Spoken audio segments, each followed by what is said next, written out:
राधे राधे सभी को। Welcome to my channel. I hope आप सभी राधा रानी की कृपा से बहुत अच्छे होंगे। आज हम जानेंगे ऋषि गौतम के बारे में। भारत में प्राचीन काल से ही ईश्वर की उपासना के अनेक तरीके रहे हैं। ईश्वर के भक्त अपने गुरुओं द्वारा सिखाई गई शिक्षाओं के अनुसार विभिन्न विधियां अपनाते थे। इन विधियों में भिन्नता होने के बावजूद उनका उद्देश्य हमेशा ईश्वर की स्तुति करना ही था। तो में गौतम ऋषि का भी एक नाम था। उनका उल्लेख गुरबानी गुरु के वचन में मिलता है। इसका अर्थ यह है कि गौतम ऋषि ने जिस भी तरीके से वाहे गुरु की स्तुति की, वे ईश्वर के प्रिय भक्त बन गए। पुराणों, हिंदी ग्रंथों में उनकी एक कथा का उल्लेख है और संत इस कथा को इस प्रकार सुनते हैं। ऋषि गौतम कौन थे? गौतम ऋषि सप्त ऋषियों में से एक है। वे वैदिक काल के उन महर्षियों में से एक थे जिन्होंने संस्कृत में मंत्रों की खोज की। ऋग्वेद में उनके नाम से संबंधित कई भजन हैं। गौतम ऋषि सभी सप्त ऋषियों में से सबसे महान है। वे राहुगण के पुत्र थे। उनका विवाह अहिल्या से हुआ था और उनके दो पुत्र वामदेव और नौधस थे। दोनों ही मंत्रों के खोज करता थे। रामायण, त्रेता युग और महाभारत द्वापर युग में गौतम ऋषि का उल्लेख मिलता है क्योंकि वे इन्हीं दो युग में जीवित थे। महाभारत के शांति पर्व में ऋषि गौतम की 60 वर्षों की तपस्या का वर्णन मिलता है। वे गौतम गोत्र के जनक हैं। गौतम शिवलिंग शालिग्राम की पूजा करते थे। उन्होंने वर्षों तक कठोर तपस्या की जिससे शिवराज विनाश के देवता उन पर बहुत प्रसन्न हुए और उन्हें वरदान दिया। उन्होंने कहा, हे गौतम, तुम जो भी मांगोगे तुम्हें मिलेगा। मैं तुम्हारी सभी मनोकामनाएं पूरी करूंगा। गौतम ने यह प्रस्ताव स्वीकार किया और बहुत प्रसन्न हुए। उन्होंने अपना दिन ध्यान में व्यतीत करना शुरू कर दिया। एक दिन अपनी अंतर आत्मा से उन्हें पता चला कि मृदुल की पुत्री, जिसका नाम अहिल्या था, का विवाह होने वाला है। वह अत्यंत सुंदर थी और हर पुरुष उससे विवाह करना चाहता था। कई देवता, जैसे कि देवताओं के राजा, भी उससे विवाह करने के लिए तैयार थे। इसमें कई देवता अहिल्या के लिए आपस में लड़ने लगे और अहिल्या के पिता को यह अच्छा नहीं लगा क्योंकि उनके मन में उसके प्रति कामुक विचार थे। उन्होंने राजा ब्रह्मा से विनती की कि वे देवताओं को सलाह दें और कोई हल निकालें। ब्रह्मा ने उनकी प्रार्थना सुनी और सभी देवताओं को एक सभा में बुलाया। अहिल्या ब्रह्मा ने कहा, देखो सब लोग, अहिल्या सचमुच बहुत सुंदर है, लेकिन उसे अभी पति की जरूरत है और तुम सब उसे अपनी पत्नी बनाने के लिए पूरी तरह तैयार हो। अगर ऐसा है तो तुम्हें स्वयंवर, एक प्राचीन भारतीय प्रथा जिसमें लड़की खुले समारोह में या प्रतियोगिता के माध्यम से अपना जीवन साथी चुनती है, की आचार संहिता का पालन करना होगा। जो 24 मिनट में पूरी पृथ्वी का चक्कर लगाकर सबसे पहले वापस आएगा वही अहिल्या से विवाह करेगा।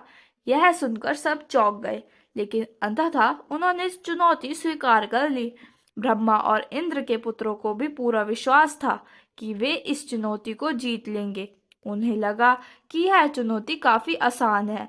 दूसरी ओर गौतम, जिन्होंने अहिल्या की सुंदरता और आकर्षण के बारे में सुना था, उनके मन में भी अहिल्या से विवाह करने की इच्छा उत्पन्न हुई। उन्होंने शालिग्राम शिवलिंग से प्रार्थना की। क्षण भर में शालिग्राम गौतम के सामने प्रकट हुए और बोले, हे गौतम, यदि तुम्हारी इच्छा है तो तुम्हारी यह इच्छा पूरी होगी। बस मेरी परिक्रमा करो। यह 24 मिनट में पूरी पृथ्वी की परिक्रमा करने के बराबर है। ब्रह्मा संहिता सभी इसके साक्षी होंगे। दौड़ शुरू हुई। गौतम ने शालिग्राम पत्थर का चक्कर लगाया। इंद्र जैसे देवता हवा से भी तेज गति से घूम रहे थे, लेकिन हर बार जब वे देखते गौतम उनके बराबर गति में चल रहे होते, सभी अचंभित हो गए। कुछ ने तो उन्हें मारने की कोशिश की, पर व्यर्थ गए। शालिग्राम की सहायता से गौतम सबसे पहले ब्रह्मा के पास पहुंचे। ब्रह्मा प्रसन्न हुए और उन्हें गौतम का विवाह अहिल्या से करने का निश्चय किया। यह सुनकर सारे देवता गौतम से नाराज और ईर्ष्यालु हो गए। कुछ ने तो अपनी जादुई शक्तियों और बल से अहिल्या को चुराने की इच्छा भी की, पर ब्रह्मा के सामने कोई कुछ नहीं कर सका। वे निराश होकर चले गए। गौतम अहिल्या को अपने आश्रम ध्यान स्थल में ले गए, जो गंगा नदी के किनारे स्थित था। उन्होंने अपना ध्यान जारी रखा। दौड़ जीतने के बाद की कहानी तेजी से फैल गई और कई लोगों ने गौतम की प्रशंसा भी की। अचानक नगर में विपत्ति आ पड़ी। राजा इंद्र क्रोधित हो गए और कई दिनों तक वर्षा नहीं हुई। धरती सूख गई। संत, विद्वान और गांव के लोग भोजन की कमी से व्याकुल हो गए। यह देखकर गौतम बहुत दुख हुआ और उनके हृदय में करुणा भर आई। उन्होंने शालिग्राम से प्रार्थना की और इन लोगों की सेवा के लिए एक निःशुल्क रसोई शुरू करने की शक्ति मांगी। शालिग्राम ने उनकी इच्छा पूरी की और जल्द ही गौतम ने सभी को भोजन कराया। इतनी कृपा हुई कि भोजन की कभी कमी ही नहीं हुई। सभी ने भरपेट भोजन किया। सभी गौतम की प्रशंसा कर रहे थे। इंद्र का क्रोध इतना बढ़ गया कि उन्होंने अपनी शक्ति का प्रयोग करके एक ऐसी गाय बनाई जो गौतम के स्पर्श से मर जानी थी। वह गाय गौतम के आश्रम जा पहुंच गई। गौतम ने गाय को देखा और उसे वापस जाने का इशारा किया, लेकिन छूते ही वह गाय मर गई। ब्राह्मणों ने यह देखा और चिल्लाने लगे, गौतम ने गाय को मार डाला, उसे पश्चाताप करना चाहिए। गाय को मारना हिंदू धर्म में सबसे बड़े पापों में से एक माना जाता है, क्योंकि गाय धर्म में पवित्र मानी जाती है। गौतम को पता चला कि यह सब राजा इंद्र ने किया है। गौतम ने ब्राह्मणों को श्राप दिया, अब जाओ, तुम्हारी भूख कभी नहीं मिटेगी, तुम युगों युगों तक भूखे रहोगे। ब्राह्मण निराश होकर घर चले गए और गौतम ने उन्हें भोजन कराना बंद कर दिया। इस घटना के बाद गौतम अहिल्या के साथ अपना जीवन व्यतीत करते रहे। अहिल्या ने एक सुंदर और बलवान बच्ची को जन्म दिया। वह आश्रम में पली बड़ी। राजा इंद्र ने अब भी अहिल्या पर अपना भरोसा नहीं छोड़ा था। वे उसे पाने के लिए दृढ़ थे और उनके मन में हर प्रकार के कामुक विचार चल रहे थे। भाई गुरुदास जी ने अपने वारण भाई गुरुदास जी द्वारा रचित गाथाएं, जिन्हें श्री गुरु ग्रंथ साहिब जी के ज्ञान को समझने की कुंजी माना जाता है, में इंद्र की इस अवस्था का वर्णन किया गया है। इंद्र अहिल्या के कामुक विचारों में डूबे हुए थे। कई बुद्धिमान लोगों ने उन्हें सलाह दी, दूसरे की पत्नी के साथ शारीरिक संबंध रखना पाप है, इसके लिए नरक की सबसे बुरी सजा भुगतनी पड़ती है। दूसरे की पत्नी के साथ संबंध बनाने का विचार भी नहीं करना चाहिए। तुम्हारी कई पत्नियां हैं, उन्हें धोखा मत दो। दूसरी ओर एक चतुर मंत्री ने इंद्र को सलाह दी, गौतम सुबह की प्रार्थना के समय नदी पर जाते हैं। इस समय कामुक गतिविधियों में लिप्त नहीं होना चाहिए। इस समय भगवान की स्तुति करनी चाहिए। मुर्गे और चंद्रमा से सहायता मांगना अच्छा रहेगा। कैसी सहायता?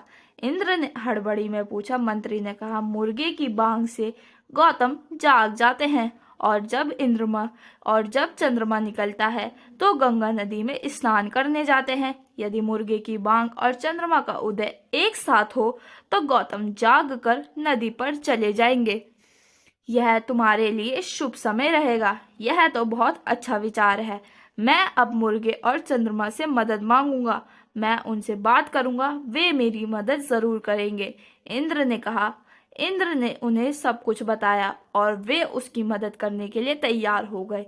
आधी रात को मुर्गे ने बांग दी और चांद निकल आया। गौतम उठे और नदी की ओर चल दिए। नदी में स्नान करने का समय नहीं था, फिर भी वे चले गए। स्नान करते समय नदी ने उनसे कहा, हे गौतम, तुम इतनी सुबह स्नान करने आ गए हो कि जबकि तुम्हारे घर में चोर है, तुम्हारे साथ धोखा हुआ है। घर जाकर देखो कि सब ठीक है या नहीं। यह ठीक नहीं लग रहा। गौतम के जाने के बाद राजा इंद्र ने बिल्ली का रूप धारण किया और गौतम के घर गए। उन्होंने बिल्ली का रूप इसलिए धारण किया क्योंकि गौतम को अहिल्या पर ज्यादा भरोसा नहीं था। कई देवता उसके पीछे पड़े थे, इसलिए जब भी वे नदी पर जाते थे, वे अपनी बेटी अंजनी को घर के दरवाजे के सामने बैठने के लिए कहते थे। राजा इंद्र आए तो उन्होंने अंजनी को द्वार पर देखा। वे बिल्ली का रूप धारण करके घर के अंदर चले गए। अंजनी ने बिल्ली पर कोई ध्यान नहीं दिया।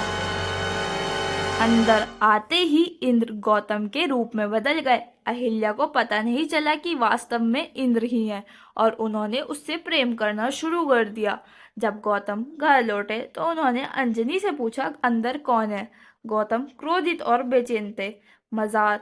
अंजनी ने कहा, मजार के दो अर्थ होते हैं, एक का अर्थ है माँ का प्रेमी और दूसरे का अर्थ है बिल्ली।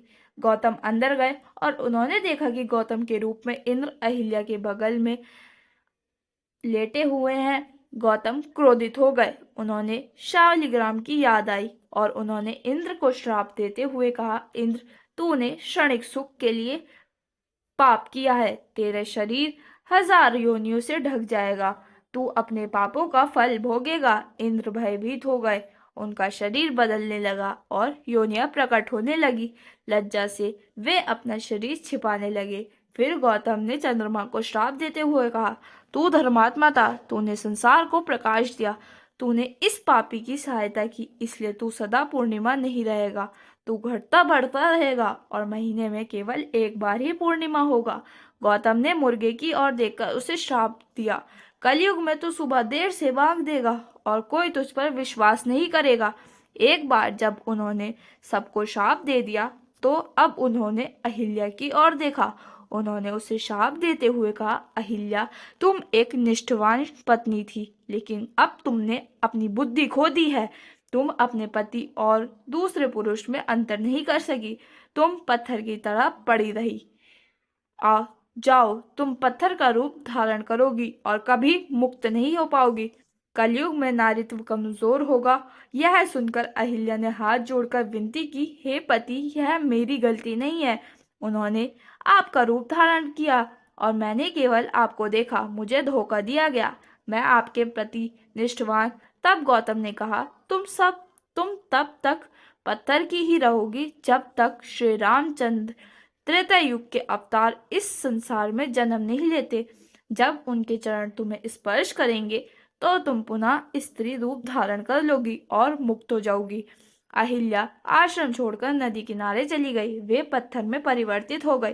कई युगों तक वे पत्थर की ही रही। फिर एक दिन रामचंद्र जी ने नदी किनारे आए और उन पर पैर रख दिया। तब उन्हें मुक्ति प्राप्त हुई। राजा इंद्र गौतम के पास क्षमा मांगने लौटे और उनसे विनती की कि वे उन पर से श्राप हटा दें। उन्होंने वादा किया कि वे फिर कभी किसी स्त्री की ओर नहीं देखेंगे। तब गौतम ने उन्हें क्षमा कर दिया। यह गौतम ऋषि और अहिल्या की कहानी थी।